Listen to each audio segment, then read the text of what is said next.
ನಮಸ್ಕಾರ ಎಲ್ಲರಿಗೂ. Welcome back to my channel Sahana Soni creations. ನಾನಿವತ್ತು ಹ್ಯಾಪಿ ಚಿಲ್ಡ್ರನ್ಸ್ ಡೇ. ನಾನಿವತ್ತು ಚಿಲ್ಡ್ರನ್ಸ್ ಡೇ ಸ್ಪೆಷಲ್ ಒಂದು ಹೆಲ್ದಿಯಾದ ಒಂದು ಸ್ಪೆಷಲ್ ಇಂಗ್ರೀಡಿಯೆಂಟ್ಸ್ ಹಾಕಿ ಒಂದು ಕಡುಬು ರೆಸಿಪಿ ತಂದು ನಾನು ಕಟ್ ಮಾಡಿ ತೋರಿಸ್ತೇನೆ ನೋಡಿ. ಈ ಥರ ಹೆಲ್ದಿಯಾಗಿ ಬರ್ತದೆ. ಇದನ್ನು ಯಾವ ಶೇಪು ಕೊಡ್ಬೋದು. ನನ್ನ ಮಕ್ಕಳಿಗೆ ಇಷ್ಟ ಆಗಬೇಕಂದ್ರೆ ಟ್ರಯಾಂಗಲ್ ಶೇಪ್ ಕೊಟ್ಟಿದ್ದೇನೆ. ಇದು ದೊಡ್ಡವರಿಗೂ ಹೆಲ್ತಿಗೆ ಭಾರಿ ಒಳ್ಳೆಯದು. ಹೈ ಕ್ಯಾಲ್ಶಿಯಮ್ ಕೂಡ. ಏನು ಡೀಪ್ ಫ್ರೈ ಮಾಡಬೇಕಂತ ಏನಿಲ್ಲ, ಸ್ಟೀಮಲ್ಲಿ ನಾನು ಇದನ್ನು ಮಾಡಿದ್ದು. ಎಲ್ಲ ಏಜ್ ಗ್ರೂಪ್ನವ್ರಿಗೆ, ಎಲ್ಲ ಮನೆ ಮಂದಿ ಖುಷಿಯಾಗಿ ತಿನ್ನುವಂಥ ಈ ರೆಸಿಪಿ ಇದು. ಇದನ್ನು ನೀವು ಕ್ಲಿಯರಾಗಿ ಮಾಡಿ ನೋಡಿ ಮತ್ತು ಹೇಗೆ ಬಂತಂತ ನನಗೆ ನೀವು ಕಮೆಂಟ್ಸ್ ಬಾಕ್ಸಲ್ಲಿ ತಿಳಿಸಿ. ಆದಷ್ಟು ವ್ಯೂ ಮಾಡಿ ನನಗೆ ಸಪೋರ್ಟ್ ಮಾಡಿ. ನಾವೀಗೊಂದು ಈವ್ನಿಂಗ್ ಸ್ನ್ಯಾಕ್ಸ್ ಇದು, ಟೀ ಟೈಮ್ ಸ್ಪೆಷಲ್. ಈಗ ನಾವು ಈವ್ನಿಂಗ್ ಸ್ಪೆಷಲ್ ರೆಸಿಪಿಯನ್ನು ಹೇಗೆ ಮಾಡೋದಂತ ನೋಡುವ. ಬನ್ನಿ ನೋಡಿ ಕಲೀರಿ. ನಾನು ಇವತ್ತೊಂದು ಸ್ಪೆಷಲ್ ಆದ ಈವ್ನಿಂಗ್ ಒಂದು ರೆಸಿಪಿ. ಸ್ನ್ಯಾಕ್ಸ್ ಅಲ್ಲ, ಇದು ಸ್ನ್ಯಾಕ್ಸ್ ಟೈಪೇ, ಹೆಲ್ದಿಯಾದ ಮತ್ತೆ ಕೂಡ ಇದು ಮಕ್ಕಳಿಗೂ ದೊಡ್ಡವರಿಗೆ ಯಾರಿಗೂ ಇದನ್ನು ತಿನ್ಬೋದು. ಈ ಥರ ಹಣ್ಣಾಗಿ ನೋಡಿ, ನಾವು ಕೆಲವೊಮ್ಮೆ ತಿನ್ನಲಿಕ್ಕೆ ಇದು ಮಾಡ್ತೀವಲ್ಲ, ಹಣ್ಣಾದ್ದು ತಿನ್ನೋದು ಹೇಗೆ ಅಂತ. ಈ ಥರ ಬಾಳೆಹಣ್ಣು ಇರ್ತದಲ್ಲ ಹಣ್ಣಾದ್ದು, ಈ ಬಾಳೆಹಣ್ಣು 4 ರಿಂದ 5 ಬಾಳೆಹಣ್ಣು 6 ತಗೊಂಡಿದ್ದೇನೆ ಬಾಳೆಹಣ್ಣು. ನೀವು ಎಷ್ಟು ಬಾಳೆಹಣ್ಣು ಹಾಕ್ಬೋದು, ಇದಕ್ಕೆ ಇಷ್ಟೇ ಹಾಕಬೇಕಂತ ಇಲ್ಲ. ಇದನ್ನೀಗ ಚಂದ ಮಾಡಿ ಕಟ್ ಮಾಡಿ ತೋರಿಸ್ತೇನೆ. ಇಲ್ಲಿ ಒಂದು ಬಾಣಲೆ ಇಟ್ಟಿದ್ದೇನೆ ಗ್ಯಾಸ್ ಮೇಲೆ, ಗ್ಯಾಸ್ ಆನ್ ಮಾಡಿದ್ದೇನೆ. ಇದಕ್ಕೀಗ ನಾನು ಸ್ವಲ್ಪ ಗೇರು ಬೀಜ, ಅದು ಆಪ್ಷನಲ್, ನಾನು ಹಾಕ್ತಾ ಇದ್ದೇನೆ. ನಮ್ಮ ಮನೇಲಿ ಸ್ವಲ್ಪ ಗೇರು ಬೀಜ ಇಷ್ಟಪಡ್ತಾರೆ.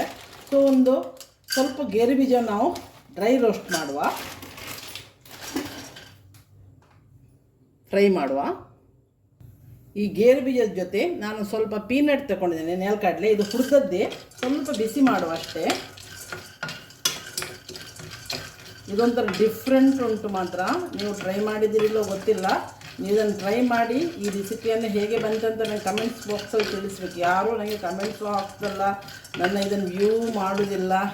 ಸೊ ನಾನು ಏನು ಟ್ರಿಕ್ ಯೂಸ್ ಮಾಡಬೇಕಂತ ನನಗೆ ಗೊತ್ತಾಗೋದಿಲ್ಲ. ನನಗೆ ಯಾರು ಯೂಟ್ಯೂಬಲ್ಲಿ ಹೆಲ್ಪ್ ಮಾಡೋರು ಯಾರೂ ಇಲ್ಲ. ಇದನ್ನೀಗ ನೋಡಿ, ಇದು ಬಿಸಿ ಆದ ಕೂಡಲೇ ಆಲ್ರೆಡಿ ಇದು ರೋಸ್ಟ್ ಆಗಿದೆ. ಇದನ್ನು ನಾನೀಗ ಬಣಲೆಯಲ್ಲಿ ತೆಗಿತೇನೆ. ನನಗಿದೇ ಬಣಲೆಗೆ 1 ಸ್ಪೂನ್ ತುಪ್ಪ ಹಾಕ್ತೇನೆ. ಇದು ಬಣಲೆ ಬಿಸಿ ಉಂಟಲ್ಲ, ಇದಕ್ಕೆ ನಾನು ತುಂಡು ಮಾಡಿಟ್ಟದ್ದು ರಫ್ಲಿ ಚಾಪ್ ಮಾಡಿದ ಬಾಳೆಹಣ್ಣು ಹಾಕ್ತೇನೆ. ಇದನ್ನು ಒಂದು 3 ರಿಂದ 4 ನಿಮಿಷ ಫ್ರೈ ಮಾಡುವ. ಆಗ ಇದು ಬಾಳೆಹಣ್ಣು ಸಾಫ್ಟ್ ಆಗ್ತದೆ. ಹಣ್ಣಾಗಿರ್ತದಲ್ಲ ಅದು ಬಾಳೆಹಣ್ಣು, ಬೇಗ ಸಾಫ್ಟ್ ಆಗ್ತದೆ. ಸೇಫ್ಟಿ ತಕ್ಕ ತುಪ್ಪ ಹಾಕಿದ್ದು ನಾನು. ಇಲ್ಲಿ ನೋಡಿ ಬಾಳೆಹಣ್ಣು ಸಾಫ್ಟ್ ಆಗ್ತಾ ಬಂತು. ಇಲ್ಲಿ ನಾನೊಂದು ಪಾತ್ರೆ ಇಟ್ಟಿದ್ದೇನೆ, ಇದರಲ್ಲಿ ಗ್ಯಾಸ್ ಆನ್ ಮಾಡ್ತೇನೆ. ಇದಕ್ಕೆ ನಾನು ಇಲ್ಲಿ ಬೆಲ್ಲವನ್ನು ಮೆಲ್ಟ್ ಮಾಡುವ ಅಷ್ಟೇ. 1 ಕಪ್ಪಿನಷ್ಟು ನಾನು ಬೆಲ್ಲ ತಗೊಂಡಿದ್ದೇನೆ. ಸ್ವೀಟ್ ಹೇಗೆ ಬೇಕು ಹಾಗೆ ತಗೊಳ್ಬೋದು ನೀವು, ನಿಮಗೆ ಬೇಕಾದ ವಿಷಯ. ಇದಕ್ಕೆ 1 ಕಪ್ಪಿನಷ್ಟು ನಾನು ನೀರು ಹಾಕ್ತೇನೆ. 1 ಕಪ್ ನೀರು ಹಾಕ್ತೇನೆ. ಇದೊಂದು ಸ್ವಲ್ಪ ಮೆಲ್ಟ್ ಆಗಲಿ. ಹಾಗೆ ನಮ್ಮದು ಬಾಳೆಹಣ್ಣಿನ ಪ್ರೋಸೆಸ್ಸು ಆಗ್ತಾ ಬರ್ತದೆ ನೋಡಿ. ಫುಲ್ಲು ಸಾಫ್ಟ್ ಆಯ್ತದೆ ಬಾಳೆಹಣ್ಣು ಕೂಡ. ಇಲ್ಲಿ ನಾನು ನೋಡಿ ಫುಲ್ಲು ಸಾಫ್ಟ್ ಆಯ್ತಲ್ಲ ಇದು ಬಾಳೆಹಣ್ಣು. ಒಂದು 2 ರಿಂದ 3 ನಿಮಿಷ ನೀವು ಮೀಡಿಯಮ್ ಫ್ಲೇಮಲ್ಲಿ ಫ್ರೈ ಮಾಡಿದ್ರೆ ಸಾಕು. ಈಗ ನಾನು 1 ಕಡಿ ಹಸಿ ತೆಂಗಿನಕಾಯಿಯನ್ನು ತುರಿದಿಟ್ಟಿದ್ದೇನೆ, ಅದನ್ನು ಇದಕ್ಕೆ ಹಾಕ್ತೇನೆ. ಅದನ್ನು ಇದರೊಟ್ಟಿಗೆ ಫ್ರೈ ಮಾಡ್ತೇನೆ. ಸ್ವಲ್ಪ ಹಸಿ ವಾಸನೆ ಹೋಗಲಿಕ್ಕೆ ಅಷ್ಟೇ. ಅಷ್ಟೊತ್ತಿಗೆ ನಮ್ಮದಲ್ಲಿ ಬೆಲ್ಲ ಮೆಲ್ಟ್ ಆಗ್ತಾ ಬಂತು. 2 ಪ್ರೋಸೆಸ್ಸನ್ನು ನಾನು ನಿಮಗೆ ಒಟ್ಟಿಗೆ ತೋರಿಸ್ತಾ ಇದ್ದೇನೆ. ಬೆಲ್ಲವನ್ನು ಮೆಲ್ಟ್ ಮಾಡೋದು ಮಾತ್ರ, ಪಾಕ ಮಾಡಲಿಕ್ಕೆ ಇಲ್ಲ. ಎಷ್ಟು ಸಾಫ್ಟ್ ಆಯಿತು ನೋಡಿ ಬಾಳೆಹಣ್ಣು. ನೋಡಿ ಇದು ಈಗ ಒಳ್ಳೆ ಸ್ಮೂತ್ ಆಯಿತು ಬಾಳೆಹಣ್ಣು, ಕಾಯಿ ಒಳ್ಳೆ ಫ್ರೈ ಆಯಿತು. ಈಗ ನೋಡಿ ಬೆಲ್ಲ ನೀರು ಕುದೀತಾ ಉಂಟು. ನಾನು ಇದನ್ನು ಸೋಸೋದಿಲ್ಲ, ಯಾಕಂದರೆ ಇದು ಕ್ಲೀನ್ ಆದದೇ ಬೆಲ್ಲ. ನಾನು ಇದನ್ನು ಯಾವಾಗಲೂ ಯೂಸ್ ಮಾಡ್ತೀನಿ. ಸೊ ಇದನ್ನು ಮಲೆನಾಡು ಬೆಲ್ಲ ಅಂತ. ಈಗ ಗ್ಯಾಸ್ ಆಫ್ ಮಾಡ್ತೇನೆ. ಈ ಬೆಲ್ಲದ ನೀರು ಉಂಟಲ್ಲ, ಇದನ್ನು ಇದಕ್ಕೆ ಹಾಕ್ತೇನೆ.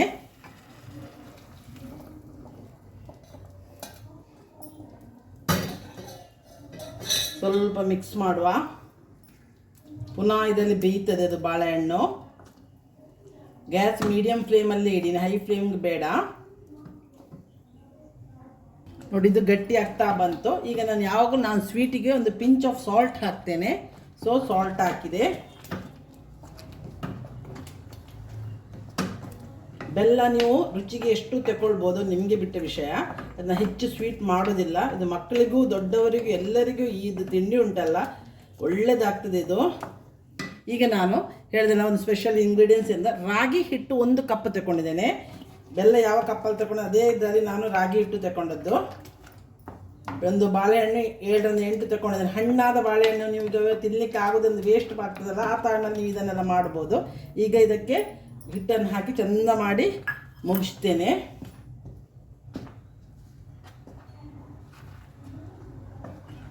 ರಾಗಿ ಹಿಟ್ಟು ಹೆಲ್ದಿ ಅಂತ ನಿಮಗೆ ಗೊತ್ತಿದ್ದದೇ ವಿಷಯ.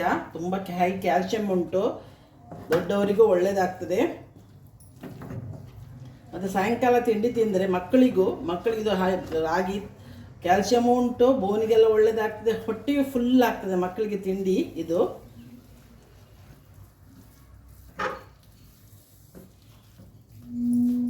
ಇವತ್ತು ಚಿಲ್ಡ್ರನ್ಸ್ ಡೇ ಅಲ್ಲ, ಸೊ ಅದಕ್ಕಾಗಿ ಈ ಥರದೊಂದು ಸ್ಪೆಷಲ್ ತಿಂಡಿ ಮಾಡಿ ಈವ್ನಿಂಗ್ ಸ್ನ್ಯಾಕ್ಸ್ಗೆ ಇದು ತಿಂಡಿಗೆ ಒಳ್ಳೆಯದಾಗ್ತದೆ. ಮಕ್ಕಳಿಗೆ ಸ್ಕೂಲಿಂದ ಬರುವಾಗ ನೀವು ಮಾಡಿ ಇಟ್ಟು ಬಿಟ್ಟರೆ ಇದು ತಿನ್ನಲಿಕ್ಕೆ ಒಳ್ಳೆಯದಾಗ್ತದೆ. ಅದಕ್ಕಾಗಿ ಇದು ಚಿಲ್ಡ್ರನ್ಸ್ ಡೇ ಸ್ಪೆಷಲ್ ಇದು ನನ್ನ ರೆಸಿಪಿ ಮಕ್ಕಳಿಗಾಗಿ. ಈಗ ನಾನು 1 ಸ್ಪೂನ್ನಷ್ಟು ಆಗ 1 ಸ್ಪೂನ್ ತುಪ್ಪ ಹಾಕಿದ್ದೇನೆ. ಈಗ ಒಂದು ಸ್ವಲ್ಪ ಡ್ರೈ ಆಗೋದಕ್ಕೆ 1 ಸ್ಪೂನ್ ತುಪ್ಪ ಹಾಕ್ತೇನೆ. ಇನ್ನಿಲ್ಲ, ತುಪ್ಪ ಹಾಕೋದಿಲ್ಲ.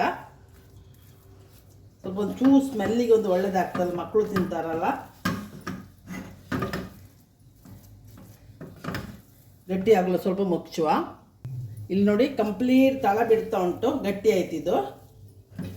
ಇಲ್ಲಿಗೆ ನಾನು ಈಗ ಇದನ್ನು ಆಫ್ ಮಾಡ್ತೀನಿ ಗ್ಯಾಸ್. ಈಗ ನಾನು ಇನ್ನೊಂದು ಪ್ರೋಸೆಸ್ ತೋರಿಸ್ತೇನೆ. ನಾನಿಲ್ಲಿ ಆಗ ಗೇರು ಬೀಜ ಮತ್ತು ಕಡಲೆಬೇಳೆ ಫ್ರೈ ಮಾಡಿ ಇಟ್ಟೆ ಅಲ್ಲ, ಇದನ್ನು ಮಿಕ್ಸಿಯಲ್ಲಿ ಸ್ವಲ್ಪ ತರಿಯಾಗಿ ನಾನು ಇದನ್ನು ಪೌಡ್ರ್ ಮಾಡಿ ತರ್ತೇನೆ. ನೋಡಿ ಮಿಕ್ಸಿಯಲ್ಲಿ ನೋಡಿ ನಾನು ತರಿಯಾಗಿ ಅದೊಂದು ತುಂಡು ಇದು ಉಂಟು, ಗೇರು ಬೀಜನೂ ಉಂಟು, ನೆಲಕಡಲೆ ಇದು ಉಂಟು.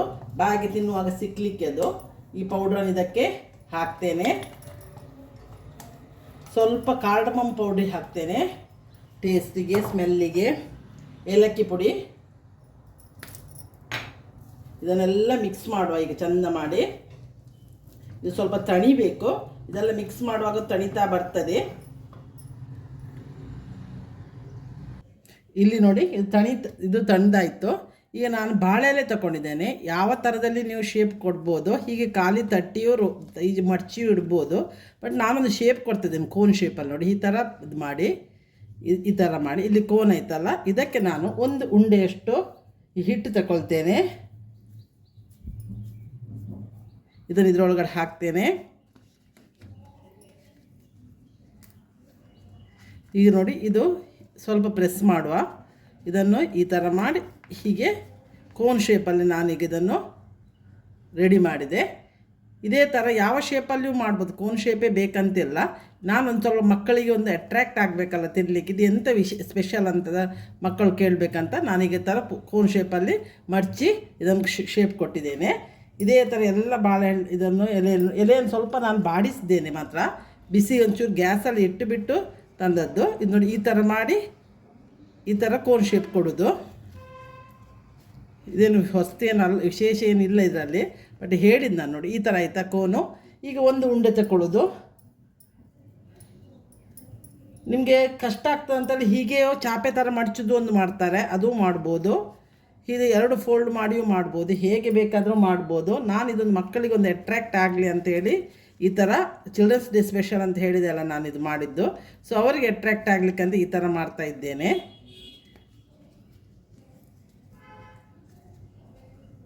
ಇದನ್ನು ಹೀಗೆ ಇಡ್ತೇನೆ.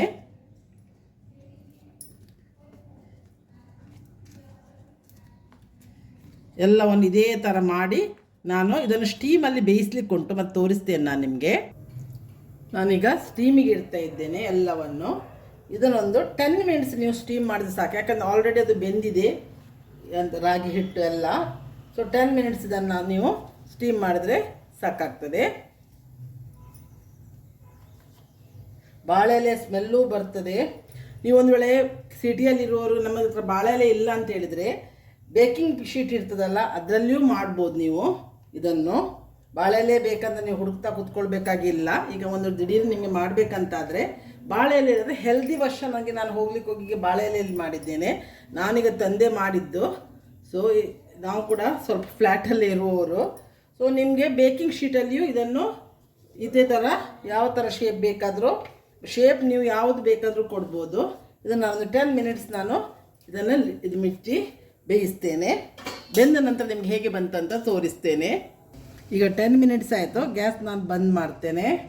ಸ್ಟೀಮ್ ಹೇಗೆ ಆಗಿದೆ ನೋಡುವ. ನೋಡಿ, ಇದು ಸ್ವಲ್ಪ ತಣಿದ ನಂತರ ನಮಗೆ ಕಟ್ ಮಾಡಿ ಹೇಗೆ ಬಂದಿದೆ ಅಂತ ತೋರಿಸ್ತೇನೆ.